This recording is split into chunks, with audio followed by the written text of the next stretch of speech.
Daily. Taste the Daily. CM Revanth Reddy సొంత జిల్లాలో సర్పంచ్ ఎన్నికలు దుమారం రేపుతున్నాయా? అధికార పార్టీలో కొందరు నేతలు సొంత పార్టీ నేతలనే ఓడించే ప్రయత్నం చేశారా? 3-4 నియోజకవర్గాల్లో అయితే సొంతూర్లలోనే ఎమ్మెల్యేలకు షాక్ తగిలింది. ఇప్పుడు ఈ పంచాయతీ వనపర్తికి చేరిందా? వనపర్తిలోనూ అధికార పార్టీ మద్దతుదారులను ఓ సీనియర్ నేత ఓడించే ప్రయత్నం చేశారా? Let's watch the story.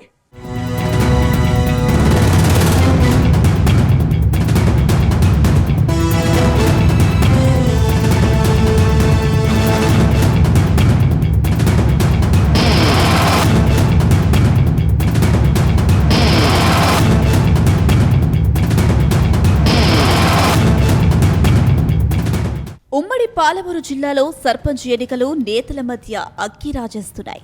చాలా నియోజకవర్గాల్లో సొంత పార్టీ నేతలే కోవర్టులుగా మారినట్టు తెలుస్తుంది. ముఖ్యంగా ఎమ్మెల్యే సొంత ఊర్లలో కాంగ్రెస్ ను ఓడించడంలో కోవర్ట్స్ సక్సెస్ అయ్యారు. ఇందులో జడ్చర్ల ఎమ్మెల్యేకు మొదటి షాక్ తగిలింది. ఆయన సొంతూరు రంగారెడ్డిగూడలో కాంగ్రెస్ మద్దతుదారు ఓడిపోయారు. ఆ తరువాత నారాయణపేట ఎమ్మెల్యే చిట్టెం పర్ణికారెడ్డి స్వగ్రామంలోనూ కాంగ్రెస్ చిత్తుగా ఓడింది. అటు దేవరకద్ర ఎమ్మెల్యే జి మధుసూదన్ రెడ్డి సొంతూరులోనూ కాంగ్రెస్ మద్దతుదారు ఓటమి పాలయ్యారు. ఇప్పుడు వనపర్తి ఎమ్మెల్యే సొంతూరులో కాంగ్రెస్ గెలిచినా చాలా గ్రామాల్లో కాంగ్రెస్ రెబల్స్ విజయం సాధించారు.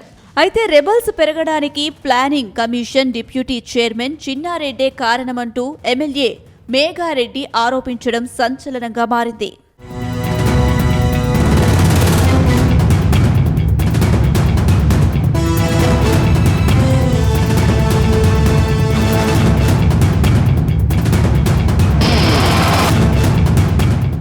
ఇక 3 విడతల్లో సర్పంచ్ ఎన్నికలు జరిగితే వనపర్తి నియోజకవర్గంలో 141 గ్రామ పంచాయతీలకు పోలింగ్ జరిగింది.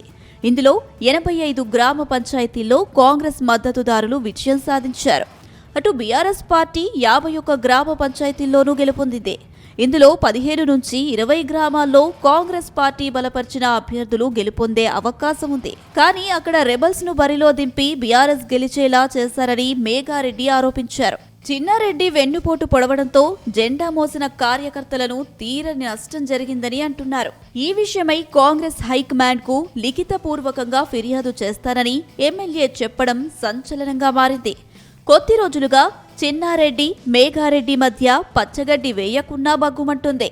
ఇప్పుడు స్థానిక సంస్థల ఎన్నికల రూపంలో మరోసారి ఆధిపత్య పోరు బహిర్గతమైందని ప్రచారం సాగుతుంది. మా అభ్యర్థులకు మేము గెలిచిన అభ్యర్థులకు బీఆర్ఎస్ కండవాలు కప్పి సంతోషపడి రాక్షసానందం పొందుతున్నారు. దానికి కొంతమంది ఇంకా చాలా విలేజ్లు ఉన్నాయి. అప్పారెడ్డిపల్లి కానీ ఉప్పరపల్లి కానీ ఇట్లా చెప్పుకుంటూ పోతే 14 నుంచి 15 గ్రామాలు 15 గ్రామాలలో అక్కడ కాంగ్రెస్ పార్టీ పెట్టిన అభ్యర్థులు. సో ఆ పేరు నేను చెప్పదలుచుకోలే. కానీ ఇన్ని రోజులు దాదాపు స్వాతంత్రం వచ్చినప్పటి నుంచి వనపర్తి ప్రజలు కాంగ్రెస్ జెండా మోసి చేయి గుర్తు మీద ఓట్లు వేసిండ్రు. ఒకవేళ నేను చెప్పే ఆ పెద్ద నాయకులు ఎదురు వచ్చే శత్రువు ఎట్లాగో మేము ఫేస్ చేస్తాం బీఆర్ఎస్ పార్టీని. వెనుక నుంచి మేము చాలా పెద్ద మనసులో మేము చాలా సీనియర్ అనుకునే నాయకులకు నేను ఒక సలహా ఇస్తున్నా. నేనేమి ఇవన్నీ ఏఐసిసికి పిఈసిసికి మా కాంగ్రెస్ పార్టీ సిద్ధాంతాల ప్రకారం నేను కంప్లైంట్ చేస్తున్నా అన్ని ప్రూఫ్స్ తో సహా. వాళ్ళకి నేను ఏం చెప్తున్నంటే, ఒకవేళ మేఘారెడ్డి మీద బీఫామ్ వచ్చి కాంగ్రెస్ పార్టీ గెలిస్తే మేఘారెడ్డి మీద కోపం ఉంటే చేయాల్సింది చేసిర్రు. మళ్ళీ మల్లారావు గారికి పార్లమెంట్ వచ్చినప్పుడు కోపం ఉంటే చేయాల్సింది చేసిర్రు. నేను అదే స్టాండ్ మీద కాంగ్రెస్ పార్టీ జెండా మోసిన వాళ్ళకే వార్డు మెంబర్లకు సర్పంచ్లకు మిగతాలకు అందరికీ ఆ కుర్చీలో కూర్చోబెడతాను చెప్పినాం. అదే స్టాండ్ మీద నేనున్నా. కానీ ఇప్పుడు నేను చెప్పే కొంతమంది పెద్ద మనుషులు ఇప్పుడు వాళ్ళు చేసిన రాక్షసానందం, వాళ్ళు ఆలోచన విధానం, దానికి వనపర్తి ప్రజలు వనపర్తి మేధావులు ఆలోచన చేయాలి. వనపర్తిలో అందరూ ఆలోచన చేయాల్సింది ఏంటంటే, జెండా మోసిన భుజాలు కాయలు కాసుకొని జెండా మోసిన కార్యకర్తలను నువ్వు శత్రువులాగా చూసి ఓడగొట్టే ప్రయత్నం చేస్తున్నారు. అట్లాంటి పెద్ద మనుషులకు కూడా మీ మనస్సాక్షికి మీకే వదిలిపెడుతున్నాం. దానికి మీరే వనపర్తి ప్రజలకు ఆన్సర్ చెప్పాలి. గతంలో ఎంపీ మల్లు రవితోనూ ఇదే పంచాయతీ ఉండేదని మేఘారెడ్డి అంటున్నారు. అయితే నాగర్ కర్నూల్ ఎంపీ మల్లు రవిపై కోపం ఉంటే మీరు చూసుకోవాలి. కానీ వనపర్తిలో కాంగ్రెస్ జెండా మోసిన కార్యకర్తల భుజాలపై బిల్లు పెట్టి తమను టార్గెట్ చేయడం ఏంటని ప్రశ్నించారు. కాంగ్రెస్ పార్టీ సీనియర్ నాయకులమని చెప్పుకుంటూ పార్టీకి ద్రోహం చేసే వాళ్ల తీరును కాంగ్రెస్ పార్టీ మేధావులు ప్రజలు గమనిస్తున్నారని సీనియర్ నాయకులు సమాధానం చెప్పాల్సిన బాధ్యత ఉందని ఎమ్మెల్యే మేఘారెడ్డి డిమాండ్ చేస్తున్నారు. ప్రస్తుతం వనపర్తిలో చిన్నారెడ్డి మేఘారెడ్డి మధ్య 2 ఏళ్లుగా ఆధిపత్య పోరు నడుస్తుందని కాంగ్రెస్ నేతలు చెబుతున్నారు. ఇప్పుడు మేఘారెడ్డి మీద కోపం ఉంటే ఎదురు వచ్చి పొడసాలి, మల్లరావు గారి మీద కోపం ఉంటే ఎదురు వచ్చి పొడసాలి, ఇక్కడ ఉన్న వేదిక మీద ఉన్న మా కాంగ్రెస్ పెద్దలందరికీ ఏమైనా కోపం ఉంటే ఎదురు వచ్చి పొడసాలి. అదే పొడిచించుకుంటాం, లేకపోతే తీసేస్తాం కత్తిని. కానీ వెనుకంగా పొడిచొద్దు. అవతలనికి ఈ కార్యకర్తలు ఏం చేశారు దానికి ఆన్సర్ చెప్పి తీరాల్సిందే. కార్యకర్తలు కాంగ్రెస్ జెండా మోసి ఇన్నిసార్లు గెలిపించిన మీకు కార్యకర్తలకు ఎందుకు మోసం చేస్తున్నా చెప్పాలి. ఫేస్ చేయడానికి నేను రెడీగా ఉన్నా, మల్లరావు గారు రెడీగా ఉన్నారు, మీతో రెడీగా ఉన్నారు. ఆ కార్యకర్తలు ఏం పాపం చేశారు? మా మీద కోపంతో వాళ్ళని ఓడగొట్టారు. 15 నుంచి 20 జీబీలు పోయినాయి. దానికి ఆన్సర్ చెప్పాలి. దాన్ని ఈ అవతలున్న బీఆర్ఎస్ వాళ్ళు క్యాచ్ చేసుకొని వాళ్ళు చేతగాని దద్దమ్మలు మా వాళ్ళని ముందర పెట్టుకొని ఒకరు భుజం మీద తుపాకి పెట్టి ఒకరు కాల్చాలని చూస్తున్నారు. పెట్టడానికి సిగ్గులేదు, పెట్టించుకోవడానికి సిగ్గులేదు. నేనేం చెప్తాను. గత అసెంబ్లీ ఎన్నికల్లోనూ మాజీ మంత్రి చెన్నారెడ్డిని పక్కన పెట్టి మేఘారెడ్డికి బీఫామ్ తీసుకున్నారు. ఆ ఎన్నికల్లో మేఘారెడ్డి ఘన విజయం సాధించారు. అప్పటి నుంచి ఇద్దరు నేతల మధ్య పచ్చగడ్డి వేయకున్నా బగ్గుమంటుంది. అయితే అసెంబ్లీ ఎన్నికల్లో మేఘారెడ్డిని ఓడించేందుకు చిన్నారెడ్డి పనిచేశారని ఆరోపణలు ఉన్నాయి.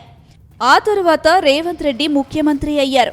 సీటు త్యాగం చేసిన చిన్నారెడ్డికి కేబినెట్ హోదాతో రాష్ట్ర ప్రణాళికా సంఘం ఉపాధ్యక్ష బాధ్యతలు అప్పగించారు. అప్పటి నుంచి చిన్నారెడ్డి వనపర్తిలో అన్నీ తానే నడిపిస్తున్నారు. అంతటితో ఆగకుండా బీఆర్ఎస్ పార్టీ నేతలను చిన్నారెడ్డి తెగ ప్రోత్సహిస్తున్నారని ఎమ్మెల్యే వర్గం ఆరోపిస్తుంది. ఇప్పుడు సర్పంచ్ ఎన్నికల్లోనూ బీఆర్ఎస్ నేతలను గెలిపించేందుకు మేఘారెడ్డి వర్గాన్ని ఓడించేందుకు చిన్నారెడ్డి తెగ ఫోన్లు చేశారని ఎమ్మెల్యే ఆరోపించడం సంచలనంగా మారింది.